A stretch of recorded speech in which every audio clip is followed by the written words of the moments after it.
กับสบายดีแล้วก็สวัสดีเด้อพ่อแม่พี่น้องบรรยากาศยามตอนเช้าพี่น้องเอ้ยมื้อนี้ก็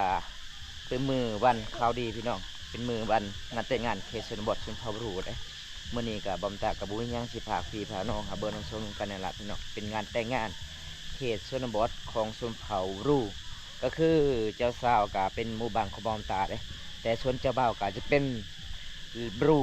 เขตแสดงเวียดนามพี่น้องมื้อนี้ก็ทางบรูเขตแสดงเวียดนามก็มาเฮือนอีพอไอแม่ในหมู่บ้านของบางตาเด้จังได้กลับไปติดตามชมกันหลักพี่น้องบรรยากาศยามตอนเช้าตอนนี้บางตาก็สิไปเบิ่งงานแต่งงานบรูบ้านเฮามันเป็นจังไดอันนี้ก็ทางฝ่ายเจ้าบ่าวเอามากินมื้อนี้ก็มีแบะ2ตัวเด้พี่น้องเห็นบ่มันเป็นตามประเพณีบ้านเฮาแบบเขาเจ้าก็บ่มีขวายบ่มีหัวก็เลยเอาแบะ2ตัวเห็นบ่แล้วก็ประเพณีบ้านเฮาเวลาเฮ็ดงานแต่งงานก็ต้องปักหลักแบบนี้เด้เห็นบ่เขาเจ้าปักหลักแบบนี้บ่หลังจากเขาเจ้าปักเลยหลังจากที่เขาเจ้าปักหลักไปดูชีวิตแล้วเขาเจ้าก็สิมาสานแบบมันเป็นหัวเห็นบ่พี่น้องมันเป็นตามประเพณี22ของ14ของชนเผ่ามังกรรูบ้านเฮาเวลางานแต่งงานต้องมีหลักแบบนี้พี่น้องเอ้ยเห็นบ่นี่สำคัญที่สุดก็ต้องเป็นแบบนี้เด้พี่น้องนี่เห็นบ่นี่มันแปลกเลยพี่น้องเอ้ยงานแต่งงานรูบ้านเฮานี่ก็เขาเจ้ายังบ่ทันได้คากินเลยก็คือแบบเพราะว่าทางไผ่เจ้าบ่าวยังทันได้มาในหมู่บ้านในเขตชนบทบรูเวียดนามพี่น้องเอ้ยแสดงเวียดนามส่วนบางตาก็จะเป็นชุมพรมังกรเป็นกับเมืองนองพี่น้อง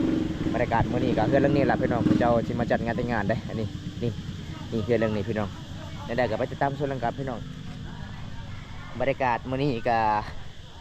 มันก็สิเย็นๆนิดนึงพี่น้องเมื่อวานนี้ก็ฝนตกเด้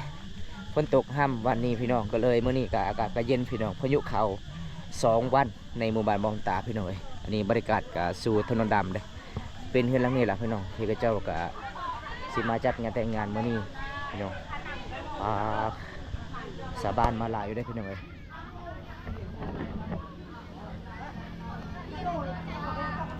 เพราะว่าเขาเจ้าก็สิมาเกี่ยมตู้ไปพร้อมเด้อันนี้จะเป็นเครื่องเสียง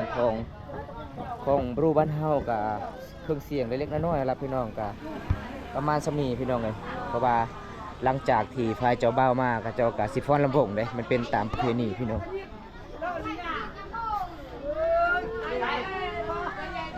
เดี๋ยวบางตากะสีเฮือนขึ้นเฮือนสร้างก่อนครับนี่เขาเจ้ากำลังสิเฮ็ดกินบ่นี่จะเฮือนหลังนี้แหละพี่น้อง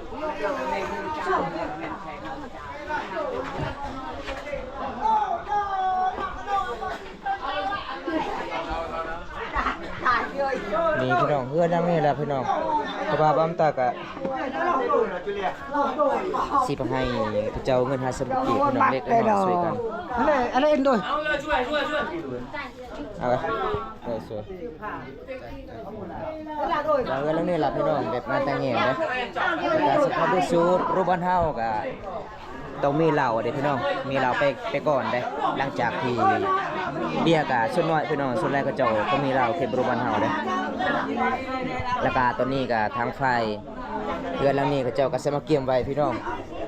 มันจะเป็นกล้วยแล้วก็ข้าวต้มเห็นบ่มันแปลกเลยพี่น้องประเภทนี้งานแต่งงานบรูบ้านเฮาแล้วก็ต้องมีกล้วยเห็นบ่นี่ตัวนี้ก็มีข้าวต้มเบิดพี่น้องข้าวต้มบักหลายๆได้แล้วก็ต้องมีกล้วยซองอ่องเลยพี่น้องเอ้ยมันหลายอีหลีพี่น้องประเพณีบรูบ้านเฮามันสิยากพี่น้องเอ้ยคันบ่เฮ็ดมันก็บ่เป็นเหตุแต่มันเป็นตามประเพณีพี่น้องนี่สาบานเจ้ากำลังกินข้าวเป็นน้ำเลยเอาจ้าเอาจ้าโอ้ทำมาทำไปละก็ตุ๊กแตว่าตุ๊กแตอันนี้ก็แบบจะเป็นเฮือนแบบเจ้าบ่าวเจ้าสาวมากก็บ่ต้องขึ้นเฮือนในพ่อแม่เด้พี่น้องต้องอยู่จุดนี้ก่อนเด้อันนี้แบบมันเป็นตามประเพณีบ้านเฮาเด้พี่น้องคันเฮาขึ้นเฮือนในพ่อแม่มันขลำพี่น้องก็เลยชาวบ้านก็สิมาเฮ็ดตุบน้อยๆแบบนี้เด้อันนี้ก็พระเจ้ามาทางฝ่ายเจ้าบ่าวเจ้าสาวแล้วก็ทางหมู่บ้านเจ้าบ่าวก็อยู่จุดนี้พี่น้องเว้าค่าสินสอดกับจุดนี้ก่อนเด้พี่น้องหลังจากที่สำเร็จงานแต่งมื้อนี้สมมุติว่าลูกสาวของเพิ่นมามื้อฮื้อก็ขึ้นใดอยู่เฮือนพี่น้องมันเป็นตามประเพณีพี่น้องตอนนี้หมู่บ้านของเจ้าบ่าวเจ้าสาวมาเลยครับผมอันนี้เป็นงานแต่งของเขตชมบรูบ้านเฮาเด้อันนี้เจ้าก็ มีรถตอกๆคันหนึงพี่น้องสาวบ้านมามื้อนี้พี่น้องเอ้ยก็มาบ่หลายพี่น้องเพราะว่าบ้านไกลพี่น้องเป็นหมู่บ้านชุมพรบรูติดกับแสดงเวียดนามพี่น้องเอ้ยทางเล็กน้อยครับพี่น้องเพราะว่าหลังจากที่ฮอดหมู่บ้านของเจ้าสาวแล้วต้องเข้าบ่ได้เด้เขาเจ้าก็ยังสิเว้าค่าสินสอดหรือว่าเว้าตามประเพณีพี่น้องเฮ12ของ14ก่อนพี่น้องเอ้ยมันเป็นตามความเชื่อรุ่นปู่ย่าตายายตะกี้แบบประเพณีสุนผามังกรบ้านเฮางานแต่งงานก็เข้าบ่ได้เด้พี่น้องหลังจากอยู่จุดนี้แล้วก็จึงเข้าได้พี่น้องเป็นตามประเพณีบ้านเฮาพี่น้องเอ้ยอยู่ทางพุ่นกับผู้สาวก็มาหลายอยู่พี่น้องเขาเจ้ามางานแต่งงานมื้อนี้เด้นี่ก็มาครบแล้วพี่น้องทางฝ่ายเจ้าบ่าวเจ้าสาวได้ฮอดหมู่บ้านเขาบ่าวตาแล้วพี่น้องมันเป็นงานประเพณีงานแต่งงานของเขตชนบทชนเผ่าบรูพี่น้องเอ้ยเพราะว่ามื้อนี้ก็มามั่วลาเลยพี่น้องแบบหมู่บ้านเขาเจ้ากับมันไกลติดกับแสดงลาวเวียดนามพี่น้อง